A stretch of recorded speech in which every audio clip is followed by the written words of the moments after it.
February 27th. Party line. A strange voice chattered away as I picked up the weighty receiver from its even heavier base, the white numbers tucked inside the finger holes of the dial. At my grandparents' house, making a telephone call was akin to trying to jump rope in tandem.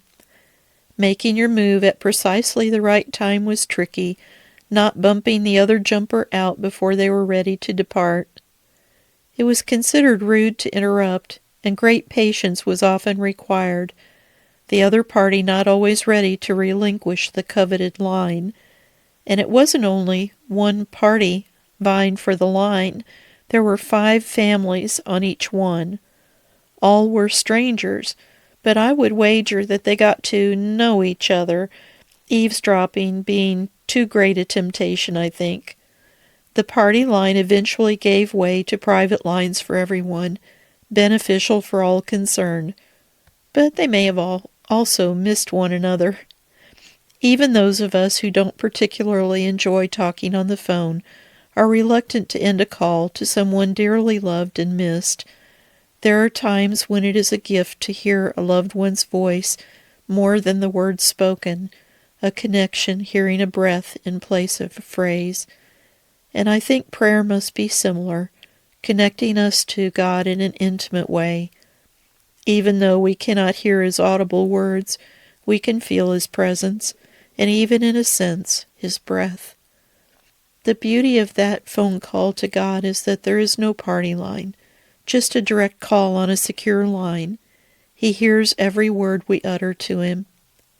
He's never too busy to answer or listen.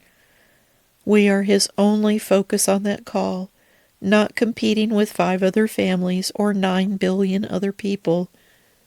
It is just a father waiting for the call from his precious child, a dad anticipating an exchange with his child who stays too busy to call and too distracted to realize how much he has missed. How often I am that child. I have a direct line to my Heavenly Father through his Son Jesus, yet I take it very much for granted most of the time. What a privilege I forfeit when I neglect to call on him. The God of the universe is at the other end of that call, Emmanuel, God with us, as close as our next breath. He is the one with all the answers to life's dilemmas and comfort for all our sorrows. How about the phone in your hand?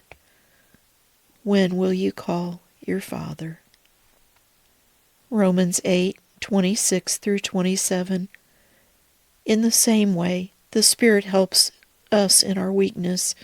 We do not know what we ought to pray for, but the Spirit himself intercedes for us with groans that words cannot express. And he who searches our hearts knows the mind of the Spirit, because the Spirit intercedes for the saints in accordance with God's will.